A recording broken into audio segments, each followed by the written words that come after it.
Robert Sapolsky, welcome to Within Reason. Thanks for having me on.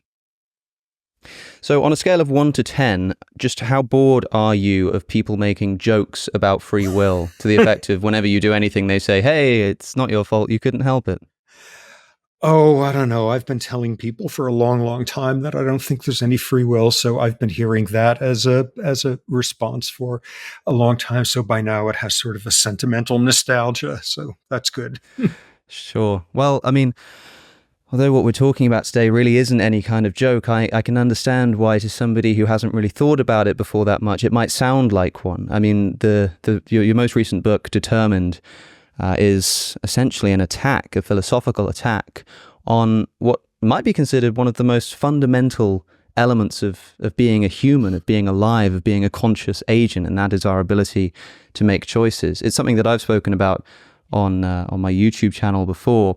So I think that people listening will probably have a vague idea of the arguments surrounding the existence or non-existence of free will, but your book kind of takes two parts. There's the part one, here's the bad news, and then there's the part two of here's what we can do about it, or here's how we might respond to this realization that there is no freedom. So I think it would be worth going over the first part just a little bit, because everybody has a slightly different approach to arguing why there is no free will. There are lots of different ways to do it, but hopefully we can jump into the second part fairly quickly. So you can make an argument against free will from neuroscience, from physics about particles bumping into each other, from just abstract philosophy about the way that thinking works. What approach do you take, and why? Well, I am pitifully unschooled in both philosophy and physics, so I'm coming at it from my profession, which is I'm a biologist. I'm mostly a neuroscientist, but the fact that I'm not entirely one, I think, is very pertinent to all of this, because what I spend my time thinking about is when a human, a primate, when somebody does a behavior, we ask, why'd they do that? Where did that come from? Why did that just occur?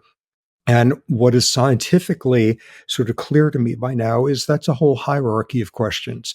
Why did that occur? You're asking which parts of the brain did or didn't do something in the last half second, but you're also asking something about the sensory stimuli for that individual in the prior minutes. Were they terrified? Were they stressed? Were they aroused? Were they hungry, sleepy, whatever? Because that's going to affect how your brain is responding to stuff. But you're also asking, what about your hormone levels this morning? Because that's going to have been shaping how sensitive your brain was to various environmental stimuli. What were your last years like in terms of trauma, finding love, finding God, whatever? Because as the backbone of this whole field, neuroplasticity, you will get major changes in brain function and structure in response to experience like that. And then you're off to your usual suspects: adolescence, childhood, fetal life, your genes. Amazingly, you also have to consider what kind of culture your ancestors came up with, parentheses, what kind of ecosystems they were living in, because that had a ton to do with it. What does that have to do with any of this? Because within minutes of birth, the culture in which your mother was raised will influence her mothering style. So why did that person just do what they did? Because of everything from 1 second ago to millennia ago, all of these influences. And when you look at them, there's two key punchlines. The first one is when you look at sort of the amount of our behavior that all of those prior events encompass, what you conclude is we are nothing more than the sum of our biological luck, over which we had no control, and its interactions with the sum of our environmental luck, which we also had no control over. The second key point with that, which really does in free will for me, is it's not a punchline here of, oh, you got to keep in mind a whole bunch of different scientific disciplines, because maybe neuroscience doesn't disprove free will, but endocrinology does, or that doesn't disprove, but genetics or physiological ecology or any. No, the key point is all of these different disciplinary approaches turn into the same thing. What do I mean by that? You're talking about genes and behavior. If you're doing that, by definition, you're talking about millions of years of evolution of your genes. And you're also talking about what your childhood was like when experiences then were causing lifelong epigenetic changes in your gene regulation. And you're also talking about what proteins your brain were making on the direction of your genes 25 minutes ago. And when you look at how it forms this one continuous arc of influences, my 2 cents is there's not a crack anywhere in that edifice in which you could shoehorn in free will. Tell me about the hungry judge phenomenon. Oh, I love this one. This one is in the realm of like what's been going on in the previous hours. And this was this classic study published in a very prestigious journal looking at all of the parole board decisions that were made in a particular country over the course of a year, and hundreds, possibly thousands, I'm forgetting. And, at each juncture, a judge either let somebody go free or sent them back to jail. And the scientists looking for what were the predictors of the decision. And they found like the single most powerful one was how many hours it had been since the judge had eaten a meal. See a judge right after they had lunch, you had about a 60% chance of parole. By 3-4 hours later, essentially a 0% chance. Whoa, what is that about? That's totally bizarre. That makes total biological sense because, like, the part Yeah. of your brain that is required to think about the world from somebody else's perspective, to challenge your immediate snap judgments a second time, a fifth time, a 10th time. It's part of the brain. The frontal cortex is the most expensive part of your brain metabolically. When it's been hours since you've eaten, your blood sugar levels are low. And what's one of the first parts of the brain that's beginning to get a little sluggish as a response? This part of the brain, and it's easier to default into a quick snap judgment. And the neurometabolism of that occurring is like pretty straightforward. What's astounding to me is the knowledge that you take any one of those judges and say, whoa, this is interesting. Remember back right after lunch, you had a guy who had done X and you paroled him.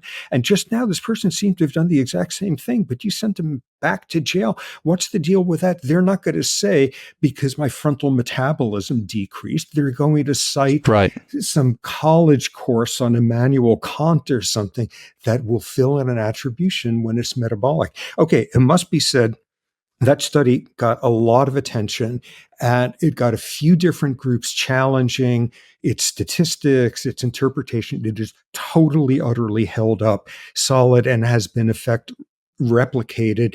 You do not want to ask for a home mortgage loan at the bank if it's been hours since the person you're talking to has eaten a meal.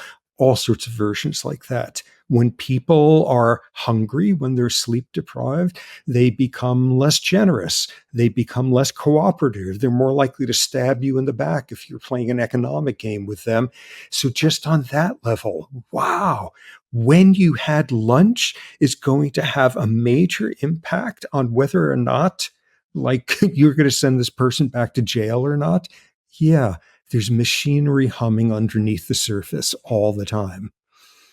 And this, when you say this is the biggest predictor of the parole decision that the judge makes, is this bigger than political affiliation, bigger than the kind of schooling that the judge has? This is really the biggest factor that we can use to determine or to take a guess at what their decision is going to be. Well, it's after controlling for like the logical modulators. What is the person from the same in-group that you are?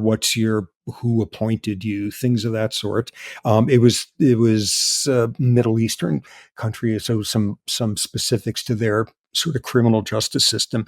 But yeah, of the extraneous, this couldn't possibly have something to do with how judges make their decisions list. This was at the top of the list. Fascinating. It's fascinating because, well, especially because most people intuitively know this to some degree, right? If you're having an argument with somebody, you might think to yourself, gosh, maybe I'm just hungry or hangry. Maybe I'm tired. You say, well, let's revisit this in the morning. I need to sleep on it. People are already aware that to some degree, there are moments in our lives where the decisions that we make seem to be out of accord with our own agency. So when asking, whether we have free will, everybody's going to agree that there are certain circumstances where we have less free will or more free will. There are certain times when our free will is diminished.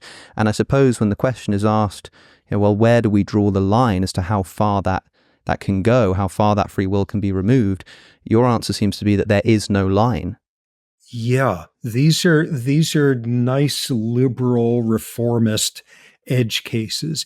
Oh, we all have free will, but some of the time all of us have less than at other times, and some people really have way less than other people. My stance, and I'm way out in the lunatic fringe on this in terms of sort of neuroscientist even, is that there's no free will whatsoever.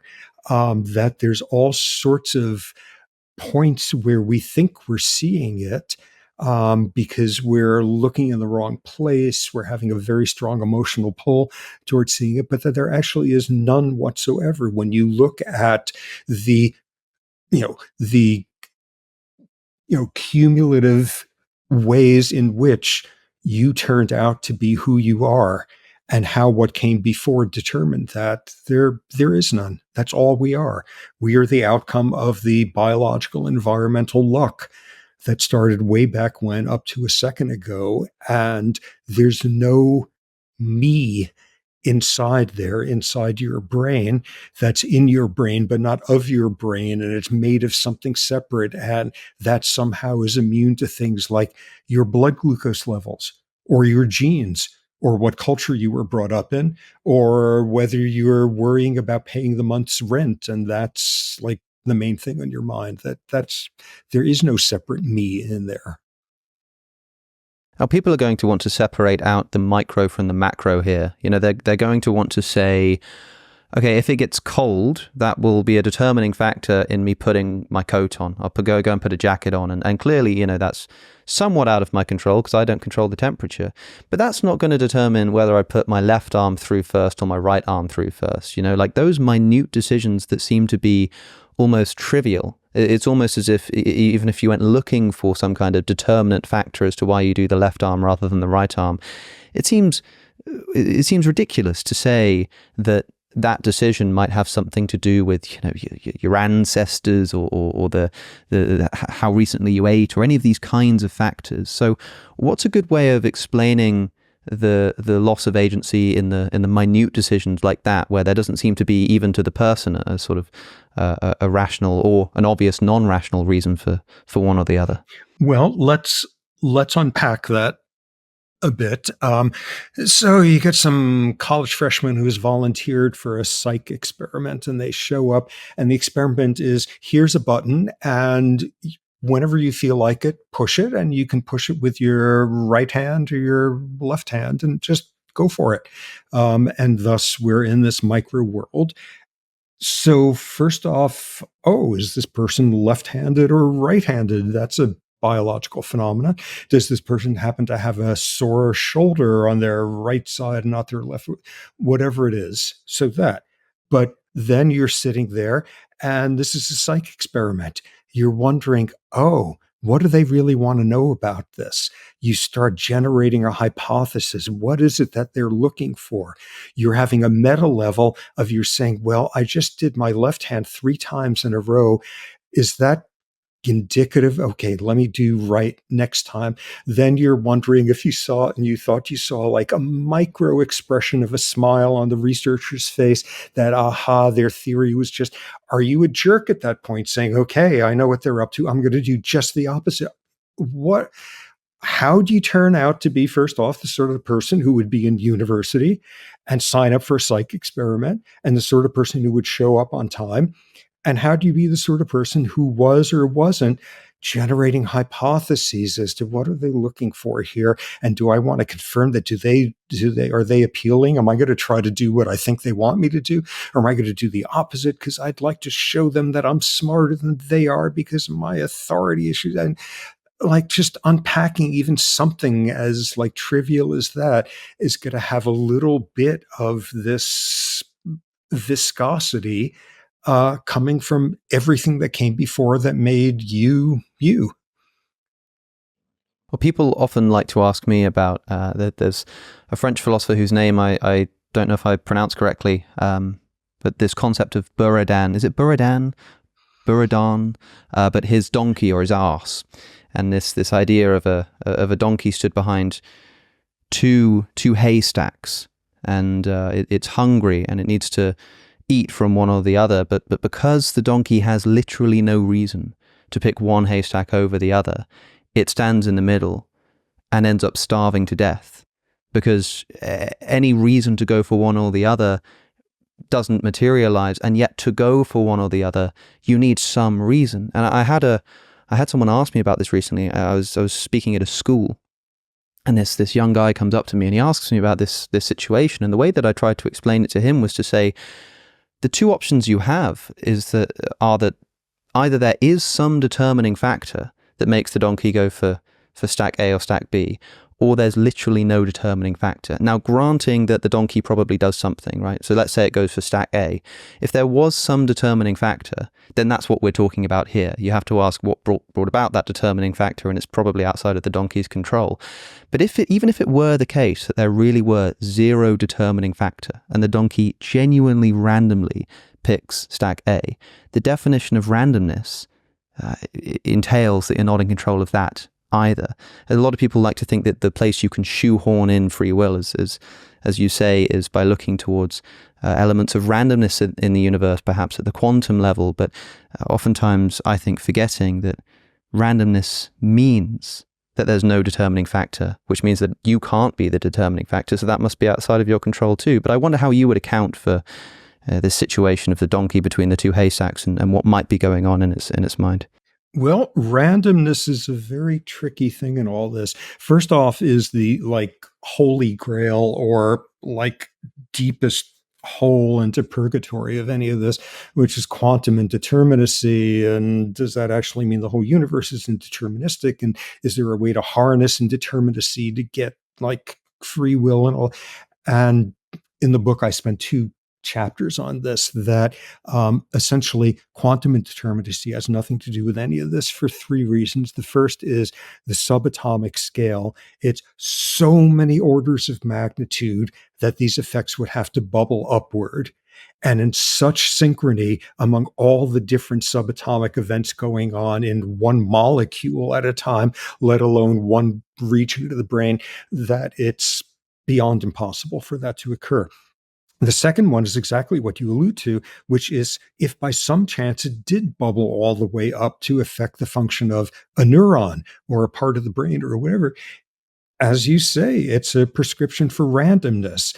And God help you if, say, you're attributing, say, your moral philosophy to randomness, and every free will believer and free will skeptic, except for a weird sort of subgroup there, agree that randomness is not the basis for free will. It's just as incompatible as extreme determinism. The third one is then this sort of desperate Hail Mary that people often grab for at that point, which is somehow to harness that randomness in some way, higher level brain function, the you that's supposedly separate in there, in some way is able to reach down a form of downward causality that philosophers basically think can't exist, in order to opportunize that randomness for your own free will pleasure and stuff.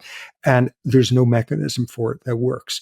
That said, when you look at the brain, neurons do random things. Neurons will randomly dump little packets of neurotransmitters.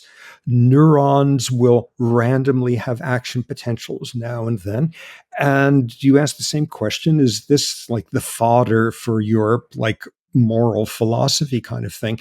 Very unlikely. And the randomness turns out not to be all that random. For example, so you got, neurons, they talk to other neurons by way of these little fibrous end things called axon terminals that have little packets of neurotransmitters in them. And when the first neuron gets excited, it dumps those neurotransmitter packet out into the space, which floats over to the next neuron and gets it excited. And occasionally you see neurons that will just spontaneously dump their neurotransmitters out of their little packets. Whoa, randomness, all of that. Randomness, as in, well, there's the usual machinery for dumping neurotransmitter when you want to, and it's incredibly complicated and has produced a couple of Nobel Prizes. So, like, somebody is not looking at the control panel when they should be inside that neuron, and like something slips by and you accidentally activate the dump the neurotransmitter mechanisms. Oh, it's just a hiccup in the system. No, it turns out spontaneous neurotransmitter release has a completely different mechanistic pathway for doing it. You evolved a capacity for spontaneous release.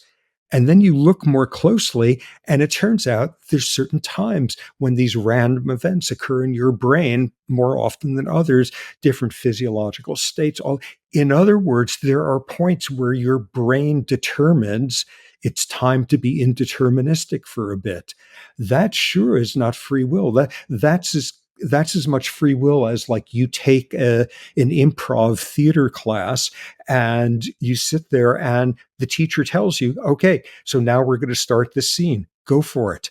That teacher has determined that you are going to be indeterministic now along some parameters. Even looking at that level, there's no actual randomness happening there. And there's no means by which true randomness is the way in which you turn out to be, a fundamentalist Baptist or a Tibetan Buddhist or a nihilist or whatever. It's just not the building blocks that you can use to generate that.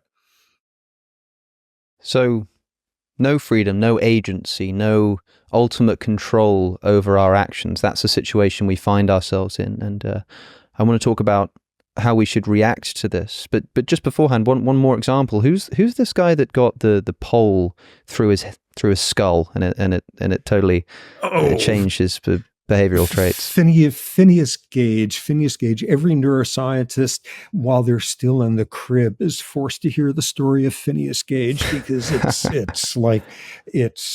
it's ground zero for neuroscientists having something useful to say about free will.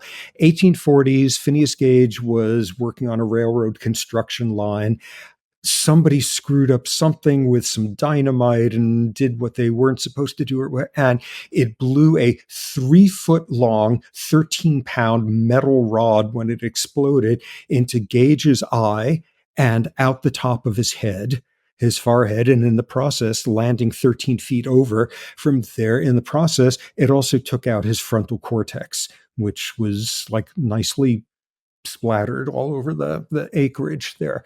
So Gage just had it went all the way through and came out the other side. Yes. And if you ever find yourself at Harvard's medical school and go into their library, they have Phineas Gage's skull is on display there, and you could see the entry point and the exit point and the pole that's on display there also.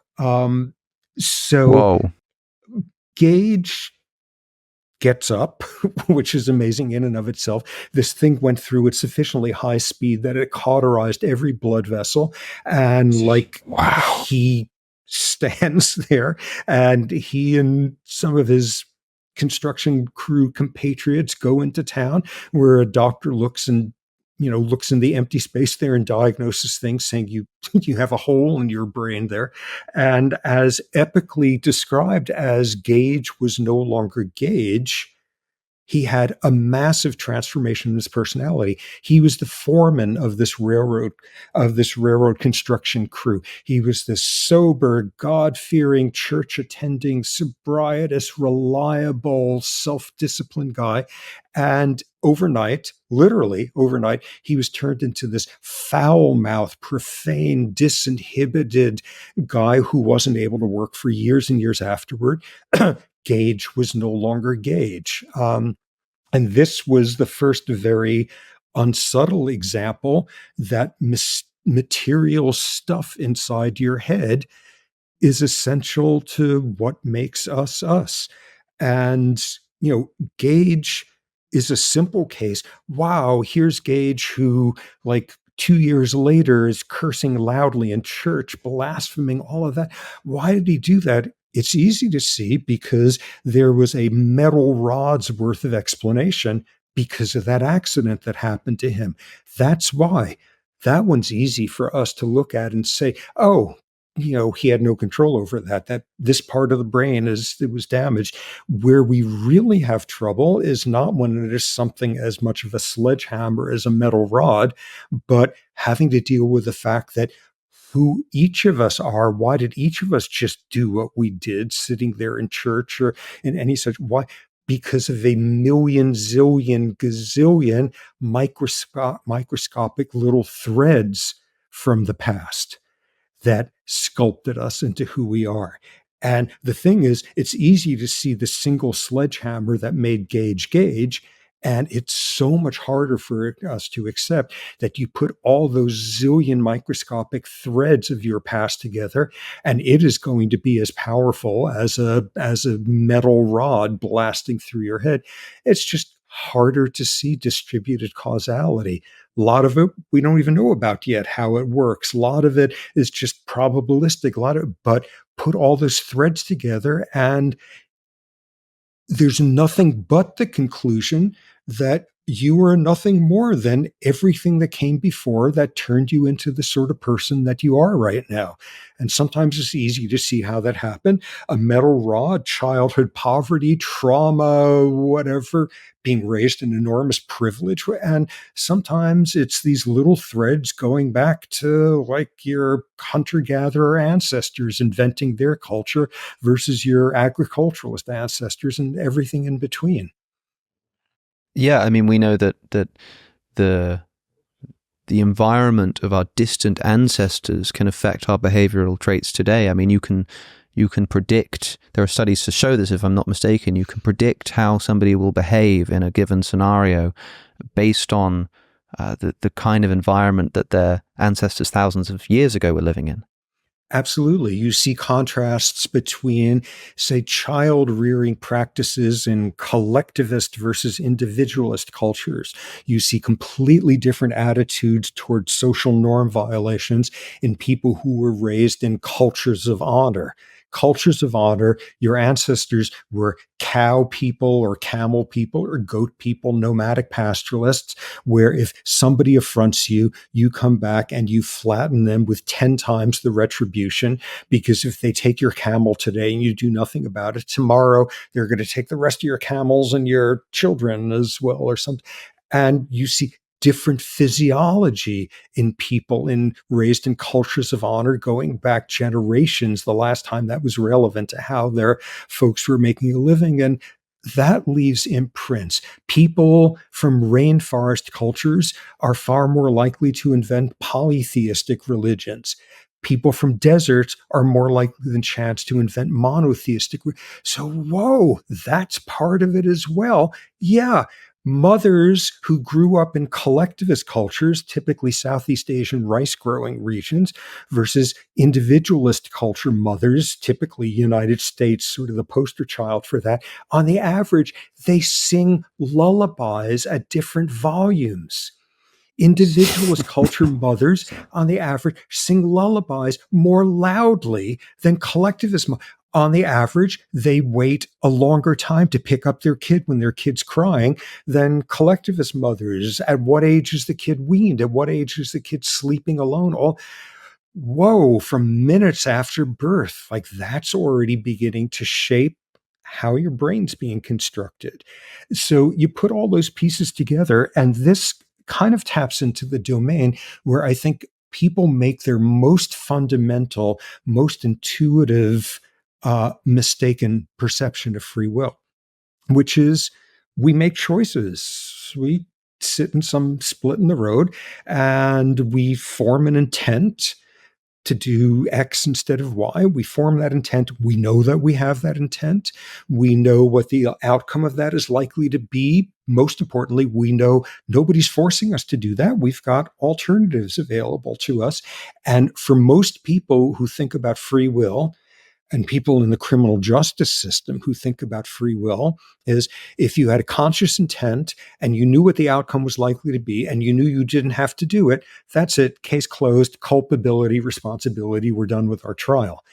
And for me, this is 40 years of people fighting about the neurobiology of the milliseconds of intent.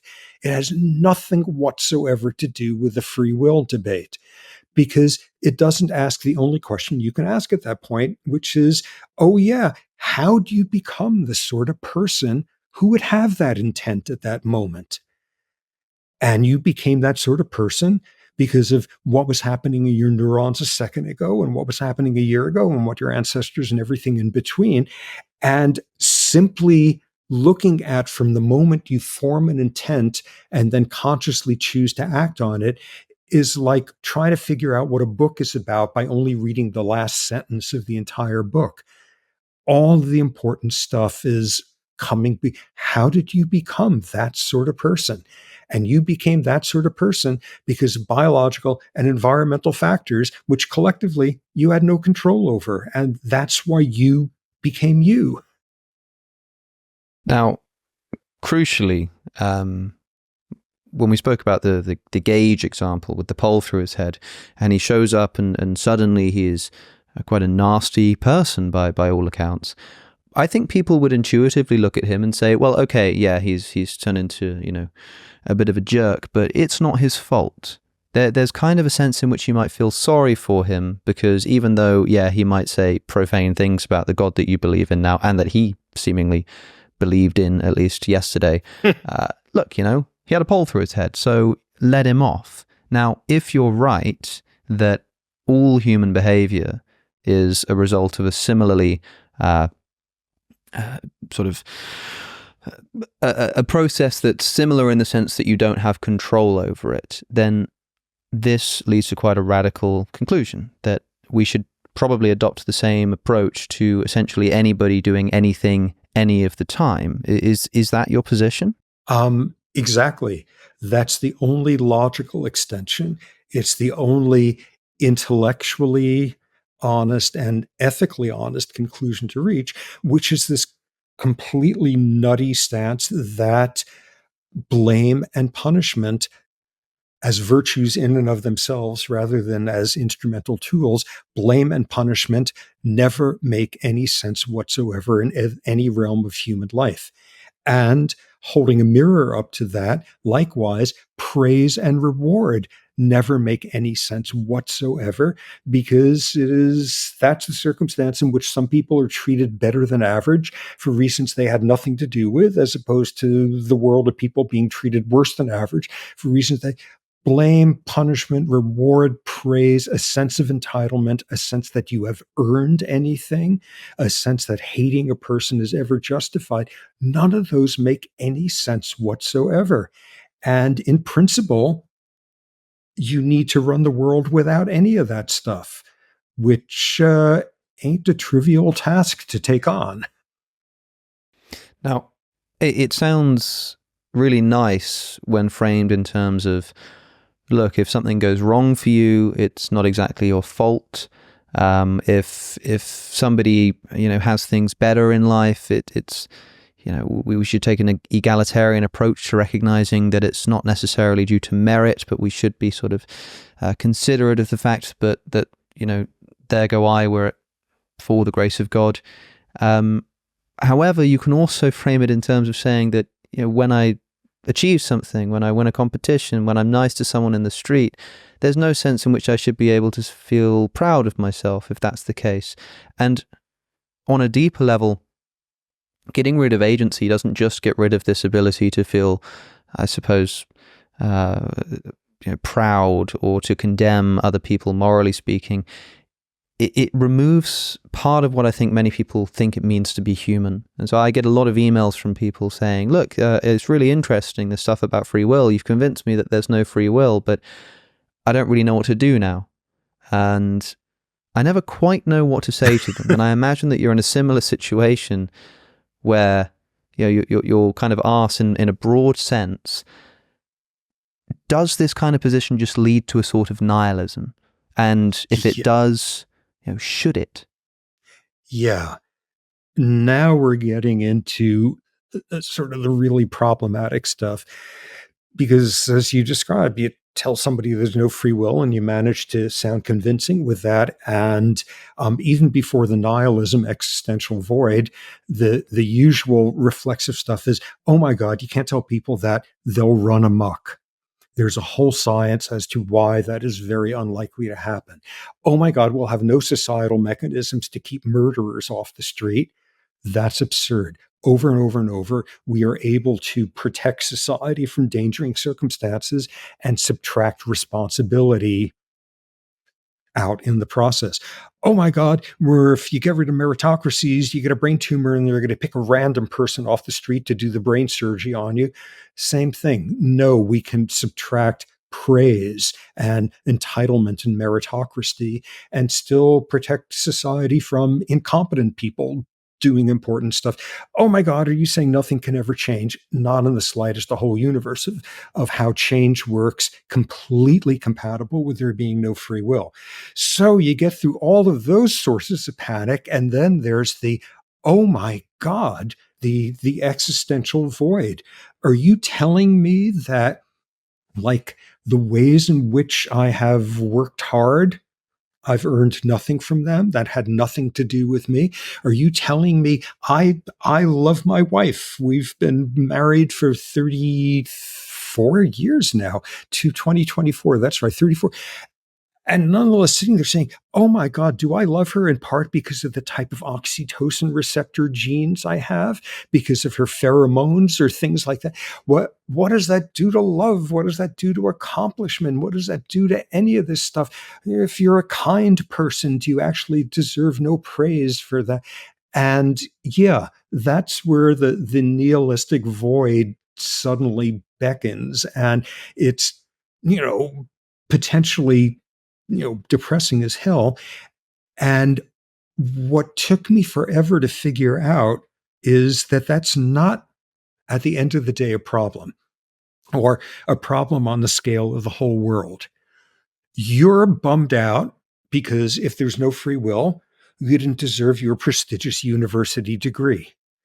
You didn't deserve your excellent salary, your corner office. You didn't deserve the fact that people love you and respect you. You didn't deserve the fact that you were able to help people and out of kindness. You didn't deserve any of the praise for that, any of the sense of entitlement, all of that.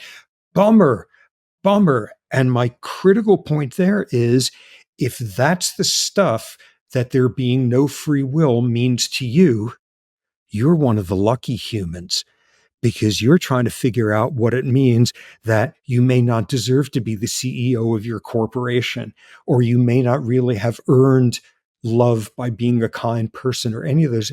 If that's your problem, you're one of the lucky ones. For the vast majority of people on this planet, the issue isn't, oh my God, maybe I don't deserve to have been treated better than average because I really wasn't responsible for the things that I'm like treated well for. For most people, the problem is that we have a world in which we're perfectly happy to treat people worse than average for reasons they had no control over. And for most people, like, getting rid of free will is a wonderful thing. It makes the world more humane. But here, one example that is like so obvious that it's hard to frame in terms of the free will issue, but like at some point 400 years ago, most Western cultures figured out that people don't have the free will, don't have the power to control the weather. And as such, if there's a horrible thunderstorm that destroys everyone's crops, it wasn't caused by the old lady with no teeth at the edge of the hamlet that nobody talks to. Witchcraft doesn't work. You can't do witchcraft to control the weather. They don't have responsibility over that. And as a result, there was a change in how we did criminal justice. You don't burn old ladies at the stake anymore when the weather turns bad, because they didn't actually have control over that. And it's a much better world that we don't burn people at the stake now when the weather turns bad. It's a much better world that we figured out about 2 centuries ago that an epileptic seizure is a neurological disorder. It's not a sign that somebody is demonically possessed. it's a much better world that in the last 40 years or so, we figured out that, say, schizophrenia is a neurogenetic disorder rather than it is caused by psychodynamically toxic mothers who secretly hated their child and made them schizophrenic. It's a great thing we figured out that, like, some kids have trouble learning to read, not because they're lazy or unsmart, but they have like architectural abnormalities in one part of their cortex and they tend to reverse letters. They have dyslexia. It's a much better world in all those places that we have subtracted a perception of free will out where there is none, and becomes a much nicer place to live in. And all we have to do is push harder against the next version of that. The fact that if you get a certain variant of the gene coding for the leptin receptor in your brain, no matter how self-disciplined you are, no matter how much you actually love yourself or no matter what you do, you're going to be overweight because your brain doesn't get satiation signals. And when you look at sort of implicit biases in society these days, one of the only ones that has grown stronger in recent decades is implicit biases against people who are overweight, because we associate it with lack of self-discipline and self-indulgence, and they secretly don't love themselves and all. And you get that gene variant and you're screwed. You can't do anything about it. And it's going to be a much better world when we subtract free will out of that one. All that's going to happen is, while a subset of us, and I bet it's the subset of people who are like, have the, you know, privilege and opportunity to be interested in subjects like this and thus listen to something like this. But for most people who are not worrying about the moral relevance of their like egregiously large salary, for most people, every single time we have subtracted free will out of our views of why people do what they do, the world has become a more humane place. It's great news.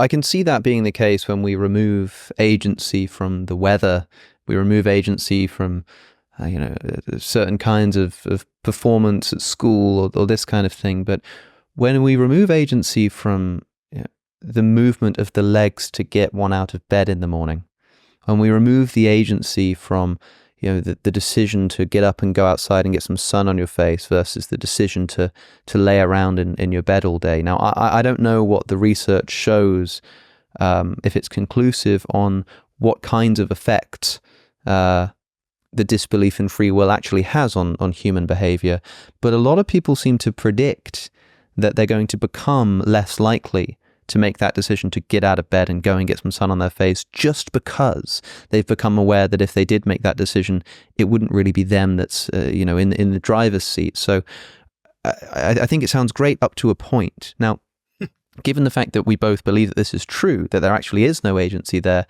that there's no option for us to just sort of stop at the nice bit, to say, look at all these sort of great societal motions that we've made, and look at some more that we could make, such as, dealing with obesity. But we have to keep going, and we have to sort of get into the sludge. And it seems much easier, much more difficult for me to paint this kind of thing in such a positive light. It's incredibly hard. And all that said, I was 14 when I stopped believing in free will, and for more than half a century since, I've thought blame and punishment and reward and praise and none of that stuff makes any sense whatsoever. And I totally, utterly am at intellectual peace with that. And despite that, I can actually act on those beliefs for about 3 minutes once every other month or so, because this stuff's incredibly, like, somebody cuts me off of traffic and I like hate their guts and think they're a rotten, foul human who should go to hell, or at least for a few. Or someone says to me, nice lecture you did just now, and unavoidably for a few minutes afterward, I'm going to feel like I'm a better human than average because of that, and thus deserve to get to the front of the line for the next great vaccine that comes along. Yeah, it's incredibly hard. And you gotta, like, over and over come back and say, how did this person become who they are? And what are the ways in which I can't understand that in the slightest? What are the ways in which I'm feeling entitled? Where when you look at it closely, Yeah, you got to do the hard work with it. Amid that, though, a gigantic problem, which I cannot see easily solved, is the one of motivation, of ambition and drive and all of that. We can protect people from damaging individuals without invoking free will and all sorts of versions of quarantine models, and look at what the Scandinavian countries do in their criminal justice system. Or we could do it in like, we can have a quarantine model for keeping people from being dangerous. Your kid is sneezing a lot. You don't send them to kindergarten tomorrow because they say, please, if your child has a nose cold, keep them home so they don't get everyone else sick. You could constrain their behavior, but you don't take their toys away while they're at home as punishment for their evil soul or something. Yeah, that's a realm in which we can protect society from one type of danger without having any sort of ethical attribution or whatever. That one we can solve. But how do you solve the one of get somebody to decide they really, really, really want to spend 14 years getting trained to be a cardiothoracic surgeon? Or they really, really want to go to this party and their dorm mates are doing it, but instead they're going to study where's the motivation come from for that. And that one's a much harder one.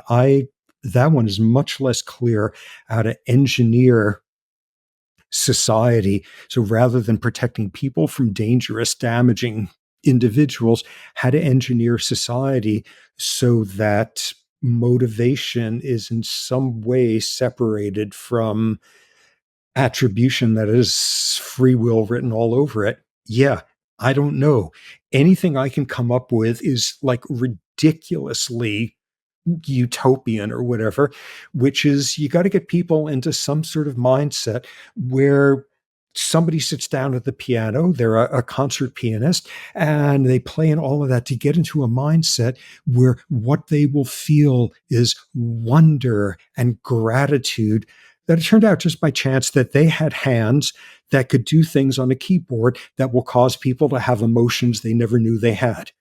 Wow, how lucky am I that it turned out to be that way? How lucky?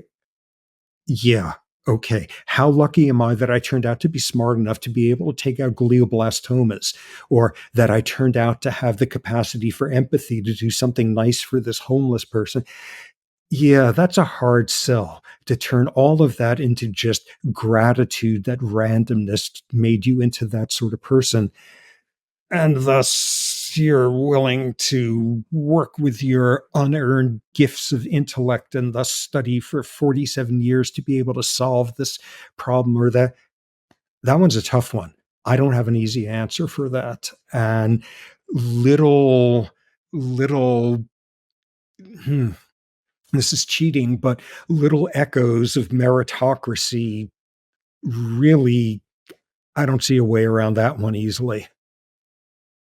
I've always answered this question in terms of thinking about what's actually changed. I mean, yesterday, it still was the case that yesterday, when I believed in free will, the actual in fact reason why I got out of bed and went to get some food was because I was hungry, and my brain sort of determined that my legs would move and go into the kitchen, and all of the deterministic factors were still there, still acting on me. The only thing that's changed is I now recognize that that's why it's happening.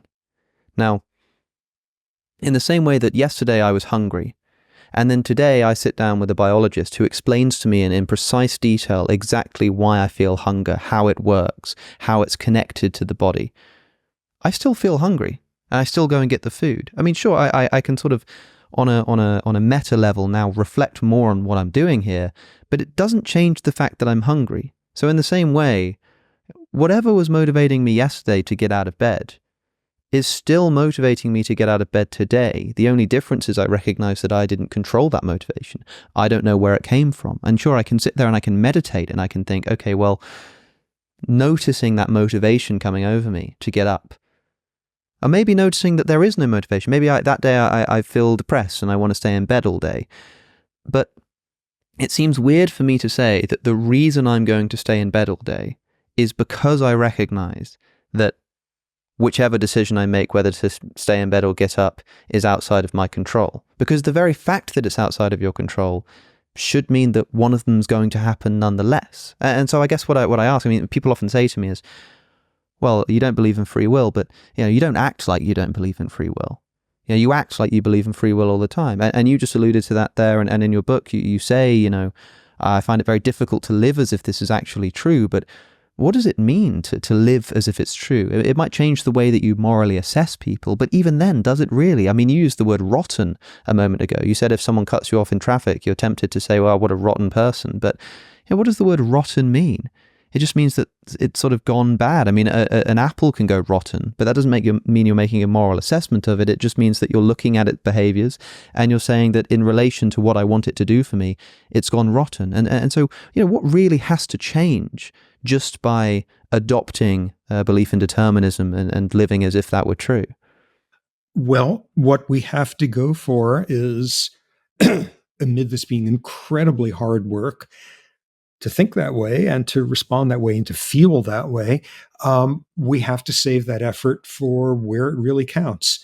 Almost certainly, if it was 400 years ago, you and I were both, articulate and educated or whatever. And if we were us 400 years ago, almost certainly it would have seemed just intuitively obvious that there are such things as witches and they can cause lightning storms and you need to protect society from them. And there is a moral justice in punishing them. And 400 years later, it is intuitively obvious to you and me that that's gibberish, that makes no sense at all. We're people of our place and time now, in that some of the things that are intuitively obvious to right now to frame in a effortful, free will kind of way, people are not going to believe at some point in the future. Okay, so let's try to think about people 400 years from now. Let's think about how each of us has changed.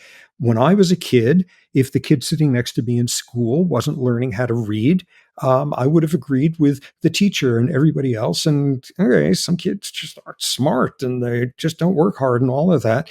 And here we are some decades later in the nature of knowledge in our world, that we now know there's this thing called dyslexia. We've been somewhere in the last 20 years or so in the United States, the majority of people went from being opposed to gay marriage to supporting gay marriage. That's changed during that period. Sometime during this period, people figured out that autism is not caused by mothers who are incapable of love. Autism is when there's something screwy and you get little islands of unconnected function in the cortex during fetal life. But these have happened in our own times. And what we see is the things that are so intuitively, obviously free of free will now, it's so intuitively obvious we don't even see it anymore. Your kid doesn't get a nose cold because they have a rotten soul, or because you have a rotten soul and their illness is God's punishment to you for that. Yeah, it's so obvious we can't even see anymore. We did it. We did that one. We subtracted that one out. And what it means is whichever ones seem most difficult right now when we're being pulled in that direction, it's not intuitively obvious yet that people who are kind are not intrinsically more deserving humans than people who are not, because neither had anything to do with it. Okay, that one's going to take some work. That one, we're at that challenge at this point. All save the effort for the important ones. I think that intuition of free will actually as well, and this might help people too, is one of the problems of free will, and one of the ways to really get into discussing is to simply ask a person, well, what do you mean by free will? This thing that you sort of intuitively have, describe it to me. Because what we're talking about here is, somebody who says, I feel nihilistic because I've realized that all of my actions are determined. And I say, okay, well, what's the alternative to that? So suppose that this action that you commit is not determined by anything at all. That means it's random. You wouldn't be in control of that either. And if I convinced you that you were just random events occurring all of the time, and that's what you were, that's all you are as a person, wouldn't that instill a similar nihilistic crisis? Okay, then maybe free will is kind of being sort of partly determined, partly not. Like if you try to actually pin down the thing that you claim to believe in, it actually becomes very difficult to do. And I would say, I mean, this would be my argument and probably yours too, that whatever you do land on as an idea of what free will could be, it usually ends up being either self-contradictory, it doesn't make sense, impossible, or it's describing something that's not really free will, like I think we would say the compatibilists do, for example. And so I don't even know what this intuition really looks like. What is it that you want if this is troubling you, you know? Yeah. Well, we have this tremendous source of malaise in that, like every other organism out there, we're a biological machine, but unlike any other organism out there, we're the only one who could know our machineness and be interested in its parameters and boundaries, and who could be meta enough to try to understand where some of the levers and buttons are in the machine that we are. And machineness, can leave a huge emotional gap there when it comes to trying to understand, like, why we like sunsets, or why where love came from, or why it feels good to make the planet a better place. And the notion that we're just observing a machine in action is really challenging. In some ways, that's the human predicament. We're smart enough to know our machineness, and we have the cognitive and affective and cultural tools to try to deny that and construct very elaborate ways of saying that's not really the case. So it's not just a problem with free will, it's a problem of being human. Yeah. And challenging positions are just what we like to do here on the Within Reason podcast. So Robert Sapolsky, thanks for coming on, and thanks for sharing your thoughts with us. Well, thanks for having me on. Total fun, and glad to see we think in such similar ways. If you enjoyed that conversation, you can watch more episodes of the Within Reason podcast by clicking just here. But remember, the show is also on streaming platforms like Apple Podcasts and Spotify. Don't forget to subscribe. Thank you for watching, and I'll see you in the next one.